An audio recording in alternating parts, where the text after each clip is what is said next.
Hello, in this video I'm gonna show you how to take care of your battery on Vivo Y28. To take care of your battery, you need to have in mind different things.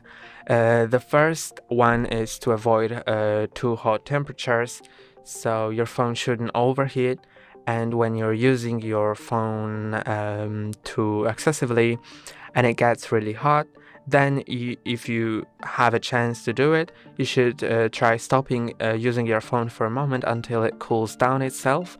Or if you are in a hot environment, then you may want to keep it in a pocket or move to a colder environment so your phone doesn't get too hot and the sun rays don't hit your phone too much, because it may destroy your battery. Also, very cold temperatures in winter may damage your battery as well.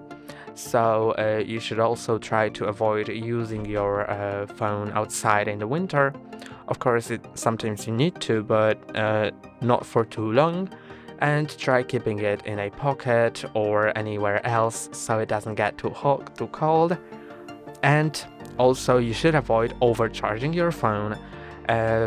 So when you plug your phone, you should try to unplug it as soon as it gets to 100%.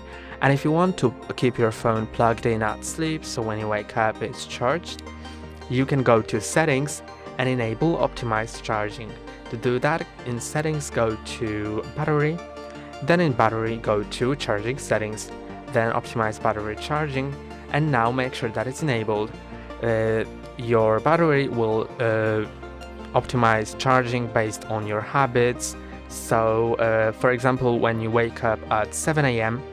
and you plug in your phone at night, then it will charge to 80%, then pause and resume charging when it expects you to wake up. So when you are expected to unplug your phone at 7 a.m., then it will charge to 100% just at 6 a.m.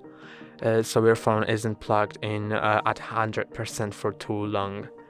And the last thing is to not discharge your phone below 15%. I know it sometimes happens, so if you have to use your phone, you have to, but if you have a chance to plug in your phone when it's below 15%, you should completely do it. Do not discharge it to 0% because it damages battery, and also avoid contact with water because water damages battery as well. That's all for today. Don't forget to like and subscribe. See you next time.